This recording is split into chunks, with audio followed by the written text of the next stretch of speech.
Life doesn't play fair, especially for young Black R&B stars blazing at their peak. While the world danced to their music, few saw the private battles they were losing. Beyond the spotlight, they weren't just fighting fame's pressure, they were silently fighting for their lives. Hidden beneath the glitz were bodies breaking down, ravaged by illnesses rarely spoken of. The heartbreaking deaths of these 19 young artists aren't just tragedies, they're painful reminders of how brutal fate can be. The stories I'm about to reveal pull back the curtain on glittering lie and force us to face the fragile, often unseen cost of chasing greatness. Minnie Ripperton, the superhuman voice silenced too soon. Minnie Ripperton wasn't just a singer, she was a celestial force in soul and R&B, a woman whose voice defied gravity. With her 5-octave range and those impossibly high whistle notes, she left audiences stunned, breathless. Her timeless hit Lovin' You made her a household name, a Black woman who dared to break the sound barrier in a music industry that rarely welcomed such bold brilliance. But behind that radiant smile was a ticking clock. In 1976, at just 29, Minnie received a devastating diagnosis: breast cancer. She underwent a mastectomy, a gut-wrenching sacrifice for a woman in her prime, at the height of both her beauty and her career. The surgery gave hope, but the cancer was merciless. It spread quietly, stealthily, to her liver, then her other organs, like a storm unraveling her from within. Still, Minnie refused to give death the satisfaction of a public surrender. She appeared on talk shows with grace, speaking about cancer as if it were just another hurdle, not the monster clawing at her insides. What the cameras didn't capture were the sleepless nights, the brutal chemotherapy, the emergency trips to the hospital, and the silent suffering she masked with elegance. She was a queen, even as her body betrayed her. By the summer of 1979, Minnie's strength was nearly gone. She was confined to Cedars-Sinai Medical Center, where many stars face their final curtain. On July 12th, in her husband's arms, she slipped away, only 31 years old. They say she died peacefully. But behind that peace was a brutal, relentless war. Minnie Ripperton wasn't just lost to time. She was taken by a disease that couldn't touch her spirit but stole her voice. A voice like no other, silenced too soon. Florence Ballard, the forgotten voice of the Supremes. She was the fire behind the sparkle. Florence Ballard, co-founder of the Supremes, gave the group its soul before the world even knew Diana Ross's name. Her thunderous voice powered Motown's rise, turning 3 Detroit girls into global icons. But behind the glamour, Florence's light was slowly being dimmed, not by lack of talent, but by betrayal. In 1967, with just one decision from the label, she was pushed out. No farewell tour. No second chance. Just silence. From stardom, she fell into the shadows, drowning in debt, trapped in an abusive marriage, and numbing the pain with alcohol. The spotlight was gone, replaced by cold nights and broken dreams.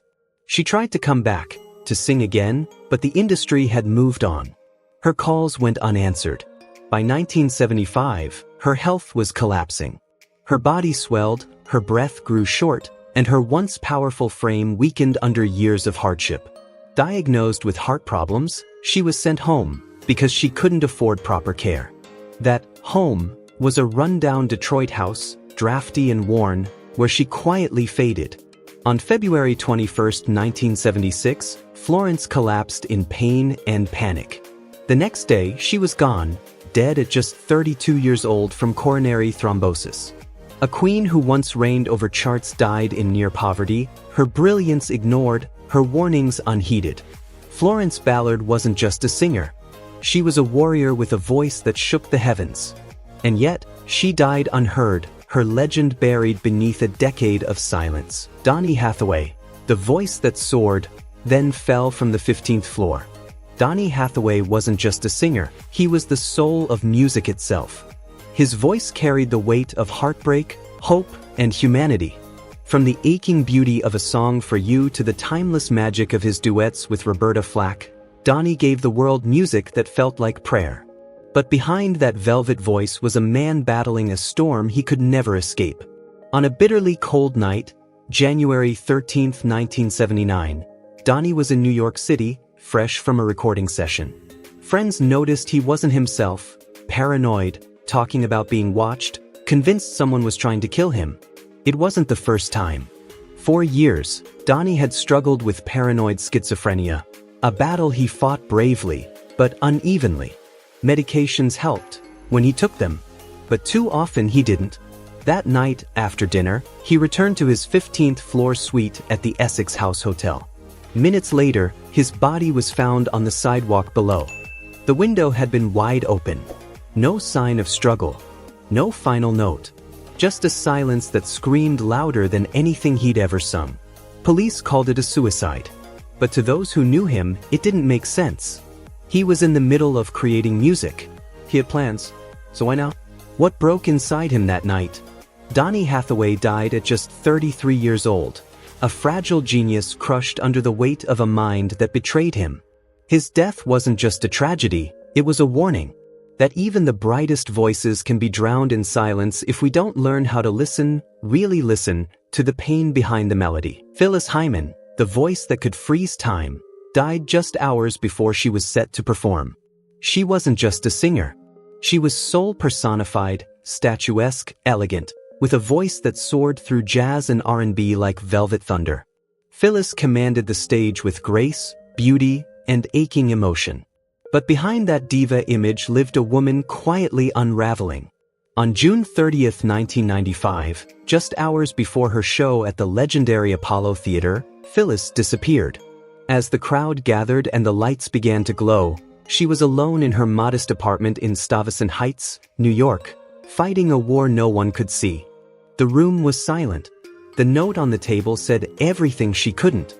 Empty pill bottles, sorrow etched in ink, and a goodbye wrapped in finality. Years of battling bipolar disorder, crippling depression, and alcohol abuse had worn her thin. Friends found her unresponsive, rushed to save her, but it was too late. Phyllis Hyman's heart gave out before help could arrive. Her death was sudden, sharp, like the pain she carried behind closed doors. In a world that worships strength, Phyllis was forced to hide her weakness. She stayed glamorous for the stage, even as her soul quietly faded. That night, the Apollo dimmed its lights. The music stopped. And one of the brightest stars in black music history fell, not with applause, but with silence. J. Dilla, the genius who made beats while dying. J. Dilla wasn't just a producer, he was a prophet of sound. Born James DeWitt Yancey, he reshaped the landscape of hip-hop and R&B with beats so soulful, so rhythmically untamed, they felt like whispered secrets from another universe. Artists from Kanye West to Erykah Badu swore by his touch. But behind that brilliance was a man quietly breaking.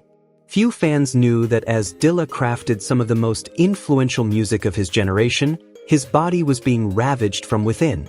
Diagnosed with a rare and brutal autoimmune condition, systemic lupus erythematosus compounded by thrombotic thrombocytopenic purpura, his days were filled with pain, fatigue, and the slow collapse of his organs. By late 2005, Dilla was too weak to walk. His limbs swelled. His kidneys failed. He was in and out of hospitals. Yet from his hospital bed, tubes in his arms, pain in every breath, he composed his final masterpiece, Donuts.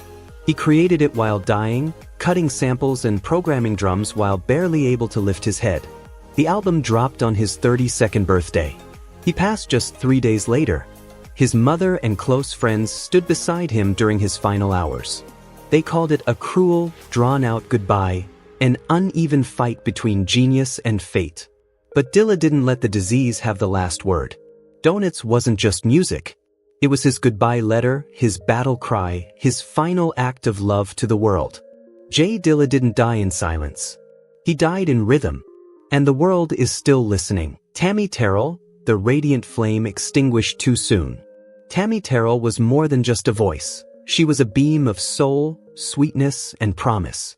Her duets with Marvin Gaye produced some of Motown's most timeless love songs, and her future seemed limitless. A rising star among the greatest female talents of her era, Tammy had the world at her feet. But in 1967, tragedy struck. During a live performance with Marvin, she suddenly collapsed on stage. The crowd gasped. The diagnosis was devastating: a malignant brain tumor. What followed was an 18-month battle that tested every ounce of her strength. 8 grueling surgeries. Pain that robbed her of her vision, her mobility, and eventually her voice. Migraines so intense they left her screaming in the dark.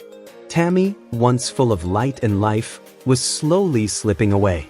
By 1969, she was forced to walk away from music at the peak of her career. But the pain wasn't just physical, it was emotional. Isolated, often drifting in and out of comas, she was held close by family, but unreachable by hope. On March 16, 1970, Tammy Terrell passed away at just 24 years old in a Philadelphia hospital. Her death sent shockwaves through the music world. How could someone so young, so bright, so beloved, be gone so quickly? Tammy wasn't just a tragic loss, she was a stolen symphony. A soul singer silenced far too soon, leaving behind haunting echoes of what could have been. Shawn Levert died begging for help, ignored, untreated, and forgotten behind bars. A voice that once lit up R&B stages was silenced not by fame's fading glow, but by cruel neglect. Shawn Levert, the son of Eddie Levert from the O'Jays and brother to Gerald Levert, carried a soulful legacy that ran deep in black music history. But on March 30, 2008, that legacy was shattered. Just 6 days after being jailed in Cuyahoga County, Ohio, over unpaid child support, Shawn collapsed. He gasped for air, trembling with panic, before taking his final breath at Lutheran Hospital. What killed him wasn't his sentence, it was the system's indifference. Shawn had high blood pressure and needed daily medication. But in jail, his treatment was erratic, then suddenly stopped. He complained of chest pains, dizziness, and shortness of breath. Over and over, he begged for medical help. No one listened. Guards walked past his cries as his body deteriorated. By the time they acted, it was too late. Shawn's heart failed from the stress, withdrawal, and untreated condition. He died hours before he could have been reunited with his family. This wasn't just the loss of a gifted artist. It was a tragic indictment of a broken system that treats vulnerable lives as disposable. Shawn Levert didn't die from crime. He died from being forgotten. Dino Washington, the queen who died in silence. Dino Washington wasn't just a singer, she was a force of nature. A dazzling voice that could cut through sorrow, command jazz, blues, and R&B with surgical precision and raw emotion. Her hit, "What a Difference a Day Makes," made her a household name. But behind the glamour, the gowns, and the standing ovations was a woman unraveling. Fame elevated her, but it also consumed her. On December 14, 1963, her husband, NFL star Dick "Night Train" Lane, found Dinah lifeless in bed, cold to the touch, an empty bottle of barbiturates nearby. The night before, she had mixed sleeping pills with vodka and wine, trying to find rest in a life that never gave her peace. This time, her body gave out. Her death wasn't entirely a shock. Those close to her saw the signs. 7 failed marriages had left deep emotional wounds. The pressure to stay at the top, to stay thin, to stay perfect, crushed her spirit. Dinah became obsessed with her weight, surviving on diet pills and starvation. Her body was fragile and her soul exhausted. She died without a goodbye. No final song. Just silence. Many believe that if mental health had been taken seriously, or if the music industry had shown mercy instead of demand, Dino Washington might have lived longer. But in a world that prized perfection over healing, she was left to fight alone. And in the end, it was that loneliness that took her. Otis Blackwell, the genius behind Elvis who died in silence. Otis Blackwell was the heartbeat behind rock and roll's golden age. He wrote "Don't Be Cruel," "All Shook Up," and "Great Balls of Fire," songs that launched Elvis Presley and Jerry Lee Lewis into superstardom. Without ever standing center stage, Otis helped define a generation. But while his music burned bright, his own life slowly faded into shadow. By the early 90s, the spotlight was gone. A massive stroke in 1991 left him partially paralyzed and nearly speechless. The man whose words once lit up jukeboxes across America could barely speak his own name. For the next decade, Otis lived in quiet isolation, his body deteriorating, his name fading from memory, even as his melodies continued to echo through time. On May 6, 2003, he passed away in a Nashville hospital after yet another devastating stroke and heart attack. There were no headlines, no grand tributes. Just a quiet end in a hospital bed. A genius leaving this world with barely a whisper. Many believe that if illness hadn't silenced him, Otis Blackwell would have reshaped music all over again. But fate had other plans. And so, the man who gave Elvis his voice left without ever truly getting his own. Billie Holiday, the voice the world worshipped, the body it abandoned. Billie Holiday wasn't just a jazz icon, she was the aching soul of a generation. She turned sorrow into sound, racism into raw poetry, and pain into something hauntingly beautiful. Songs like Strange Fruit and God Bless the Child weren't performances, they were confessions. But behind the spotlight was a life unraveling. On July 17, 1959, Billie died in Harlem's Metropolitan Hospital, a place meant for healing, not humiliation. She weighed just 99 pounds, her body broken by years of addiction, trauma, and systemic cruelty. Admitted for liver and heart failure, she received no real care. Instead, she was handcuffed to her hospital bed, under police guard, accused of possessing heroin. Even in her final hours, they denied her pain relief. Doctors pleaded to give her morphine. The cops refused. She died in agony, gasping, shackled, watched over not by mercy, but by suspicion. Her friends stood helpless. The law had already decided her worth. Billie Holiday, the woman whose voice once held the world spellbound, died like a criminal. Not from drugs, but from a nation's indifference. From racism. From injustice. From wounds the music couldn't heal. Her death wasn't just tragic, it was a final, brutal verse in a song the world pretended not to hear. O'Kelly Isley Jr., the silent heart behind the shout. O'Kelly Isley Jr., the soul-stirring legend of the Isley Brothers, died suddenly in the quiet chaos of night, struck down by a fierce heart attack that gave no warning. A founding force behind one of the most influential groups in Black American music, O'Kelly helped craft timeless anthems like Shout, Twist and Shout, and That Lady, songs that lit the fuse for soul, funk, and generations of rhythm and rebellion. His bold, gritty voice and magnetic presence made the Isleys unstoppable icons through the 60s and 70s. But behind the scenes, O'Kelly lived with a secret weight, heart problems he never talked about. He was private, stoic, never one to complain. Then came March 30th, 1986. At his New Jersey home, he suddenly clutched his chest, breath stolen by an invisible force. The pain spread fast, sweat poured down his face. His family panicked, rushing him to the hospital as fear flooded the air. Doctors fought, machines raced, hope flickered, but the heart that had carried so many unforgettable melodies gave out. On March 31st, O'Kelly Isley Jr. was gone. Only 48 years old. His passing sent shockwaves through his family, especially his brothers, and left a hole in the fabric of American music. The voice that once made the world dance went silent too soon. But his legacy still echoes, raw, soulful, and eternal. Pervis Jackson, the voice that rumbled through soul, silenced by cancer. Pervis Jackson wasn't just a member of the Spinners. He was their foundation. That unmistakable deep bass, rich and steady, gave life to classics like Could It Be I'm Falling in Love and Games People Play, anchoring the group's sound across decades. But in 2008, the voice that once shook arenas was dealt a cruel blow. Doctors diagnosed Pervis with both liver and pancreatic cancer, two of the deadliest, most unforgiving forms of the disease. The news hit like thunder, stunning his family, his bandmates, and fans worldwide. He began aggressive rounds of chemo and radiation, clinging to hope. But the cancer was merciless. Within months, Pervis was withering, losing weight rapidly, collapsing from pain, too weak to even rise from bed. His once mighty presence faded into a shadow of the man fans had loved. At one point, he was hospitalized twice in a single week. The same body that had commanded stages with swagger and soul now lay motionless, drained of all strength. By August, the decline was unstoppable. And on August 18, 2008, surrounded by loved ones and fellow Spinners, Pervis took his final breath. There was no final note, no thunderous goodbye, just silence. The man whose bass could move crowds died in quiet agony, skeletal and exhausted after a brutal war with death. He fought until his body gave out.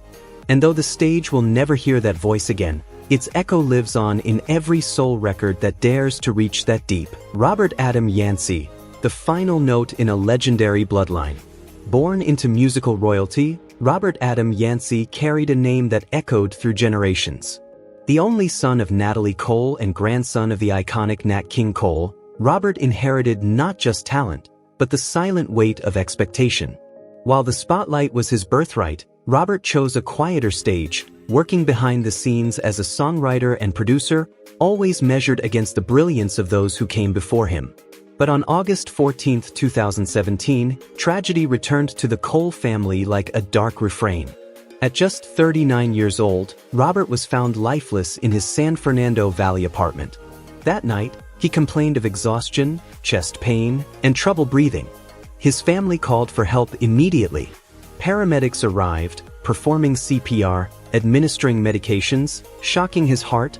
Every desperate attempt to revive him failed. He was pronounced dead at the scene. The autopsy brought more heartbreak. No drugs, no foul play, just sudden cardiac arrest. A healthy-looking young man, gone in seconds. And so began the whispers. Was the Cole family cursed? His grandmother, Maria Cole, lost to cancer.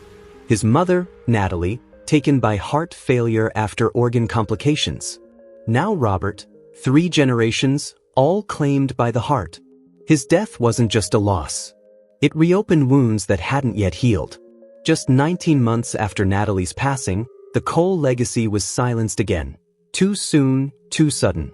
A voice the world never fully heard, now forever quiet. Kenny Green, the voice that faded too soon.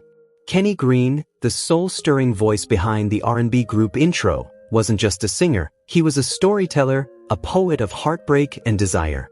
His lyrics spoke to a generation, his melodies etched into the hearts of millions. But behind the smooth harmonies and velvet vocals was a man fighting a brutal, silent war. Diagnosed with HIV in the early 90s, a time when it was seen as a death sentence, Kenny's life became a slow, painful descent. By the time he passed away on October 1, 2001, in a New York hospital, he was just 32, and a shadow of the vibrant star the world once knew. His body was ravaged, fragile, skeletal, weakened by pneumonia and relentless infections that came one after another. He spent his final days slipping in and out of consciousness, unable to speak, barely able to open his eyes. Friends and family stood helpless by his side, offering nothing but prayers and whispered memories as the light in him dimmed. Medical treatments then were few. Hope was thinner than his frame. And still, the worst of it wasn't just the physical pain. It was the crushing loneliness, the stigma, the sense of being erased while still alive. Kenny's death wasn't just the fall of a gifted artist. It was the echo of an entire generation lost in the shadows of the AIDS crisis, silenced too soon, remembered by too few, and mourned in silence. His story is a haunting reminder: talent can soar, but even the brightest voices can be drowned by a world that refuses to see. Sylvester, the disco star who burned bright, then faded in silence. Sylvester wasn't just a singer, he was a force. A radiant icon of R&B and disco, he set stages on fire in the 70s and 80s with his high-octane vocals, glittering fashion, and unapologetic flamboyance. Every performance was electric. Every note, a declaration of freedom. But behind the sequins and spotlight, a silent battle was already unfolding. In 1986, as the AIDS epidemic tore through communities with devastating force, Sylvester tested positive for HIV. At the time, there was no cure, no relief. His health began to crumble, pneumonia and infections drained the energy that once shook nightclubs to their core. But Sylvester wasn't one to surrender easily. Even as his body weakened, he refused to be confined to sterile hospital rooms. He chose instead to die at home, surrounded by those he loved, his final days wrapped in dignity and privacy. On December 16, 1988, the world lost a voice like no other. Sylvester was only 41. But even in death, he made a statement. He willed every dime of his estate to AIDS charities, a defiant final act of love, hope, and resistance. Sylvester didn't just sing under the mirror, he fought to shine in a world that tried to dim him. And in the end, even as the music stopped, his legacy roared louder than ever. Heavy D, the hip-hop gentle giant, silenced too soon. Heavy D, born Dwight Myers, wasn't just a rapper, he was a cultural force. With his smooth flow, infectious charm, and genre-blending hits, he became one of the defining voices of 90s hip-hop and R&B. He opened doors for countless artists and proved that charisma and talent could break barriers. But behind the music and fame was a man whose life ended far too soon. On November 8, 2011, after a simple shopping trip in Beverly Hills, tragedy struck. Heavy D suddenly struggled to breathe and collapsed outside his apartment. Paramedics rushed him to Cedars-Sinai Medical Center, but it was too late. A massive pulmonary embolism, a blood clot that traveled from his leg to his lungs, had cut off his oxygen and taken his life in mere hours. He was only 44. With dreams still unfolding and a legacy still growing, Heavy D's death sent shockwaves through the music world. Fans were left in disbelief. How could someone so full of life, someone who lit up every stage he touched, be gone in the blink of an eye, taken not by violence or scandal, but by a silent, unseen killer?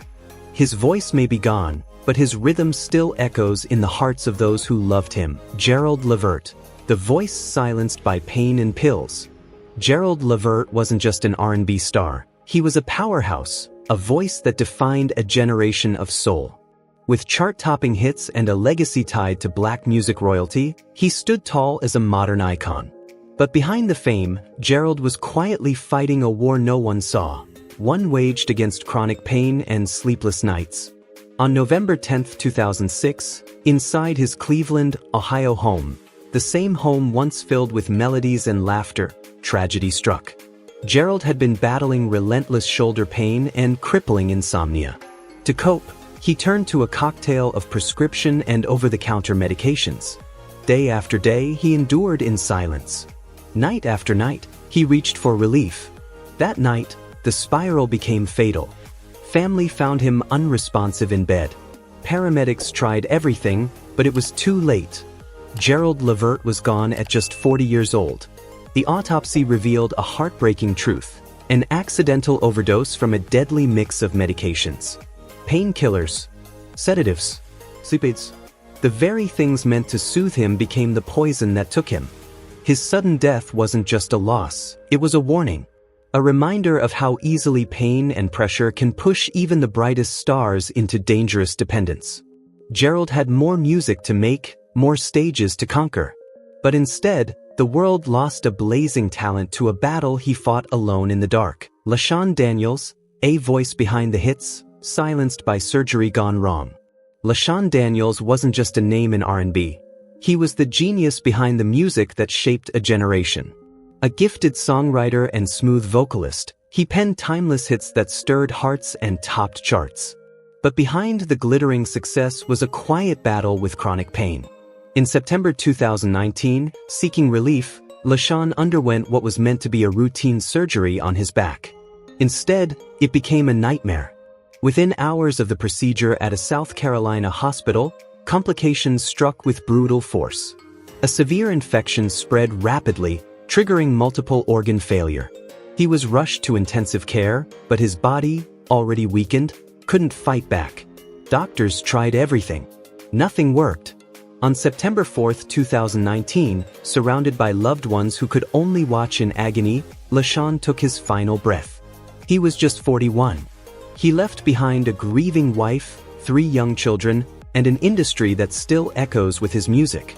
LeShawn's tragic passing is a chilling reminder: even in the modern world of medicine, no surgery is truly routine. His legacy lives on in every beat, every lyric, every soul he touched. But the heartbreak of how quickly it ended will never fade. Barry White's final struggle, the voice of love silenced by pain. Barry White, the deep velvet voice behind some of the most iconic love ballads in R&B history, wasn't just a music legend, he was a force of sensual power and soul. But behind the romantic lyrics and platinum records was a man locked in a brutal, private war with illness. For years, Barry battled chronic high blood pressure, a silent killer that ravaged his body from the inside. It led to kidney failure, then diabetes, two relentless enemies that drained his strength day by day. By 2002, he was undergoing regular dialysis, each session leaving him weaker, but he still held on to hope. In May 2003, that hope dimmed.